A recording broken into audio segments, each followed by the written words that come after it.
दिनै बाक्सा जिल्ला दुलाराय फरायसा आफादनि गोदान बिबानगिरिफोरनि समायखिरा लानाय आरो बिथांमोननो बिबान गथायनाय बेबायदि मोनसे फोरबोमोन। जि फोरबोआव आंबो दिनै बाहागो लानो खाबु मोनदों आरो बे खाबुखौ होनायनि थाखाय आं बिथांमोननिसिम गिबियावनो साबायखरखौ बावदों।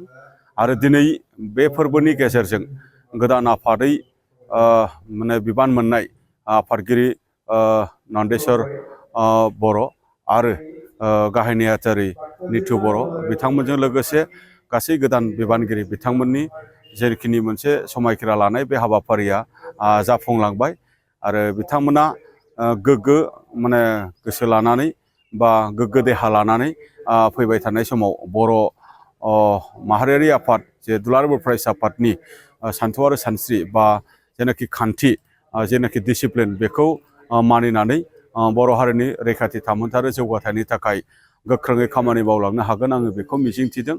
आरो दुलाराय फरायसा आफादा दिनै बर' हारिखौ गेरेमसा हारि खालामनांगौनि थाखाय बड'फा उपेन्द्र ब्रह्मआ जे सिमां होलांनाय बे हाबाफारिफोरखौ दिनै रनसायनानै दिनै खामानि मावबाय थादों। बे खामानिफोरखौ बिथांमोना मोजाङै केरि खालामनो हागोन, मोजाङै मावफुंनो हागोन आंहा जथेस्थ' बिसास दङ। मानो होनबा जायफोर दिनै आफादगिरि बा लोगो आफादगिरि बा जायफोर गाहाय नेहाथारि लोगो गाहाय नेहाथारि बा गुबुन गुबुन बिबानगिरि बिथांमोना फ्राय माने राफोद आरो एक्सपिरियेन्स आरो ट्रेन जोंनि एबसुनि बिबानगिरि बिथांमोननि गेजेरजों बाक्सा जिल्लानि सिङाव दुलाराय फरायसा आफादनि जिखिनि मावनो लानाय मिशन भिजननि जिखिनि एक्टिभिटि बा एक्सन प्लान बेखौ जोङो जथेस्थ' मोजाङै केरि खालामनो हागोन आंहा जथेस्थ' मोनसे फोथायनाय दङ।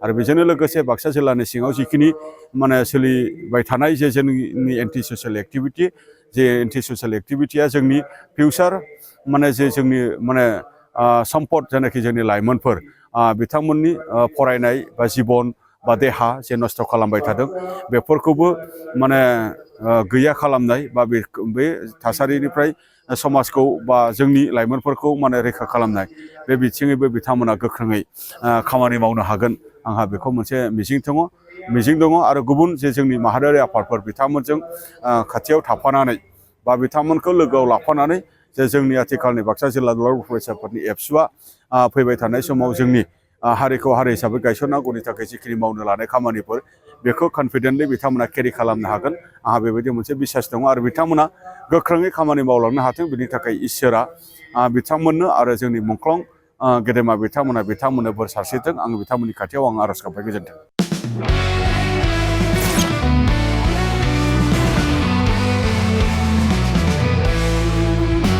नोंथांनि जिउआव जायखिजाया खामानियावनो हेंथा नुजाथिदों नामा? गोब्राब नाजासेयावबो जिउआव जाफुंसारनायखौ मोननो हायाखै नामा?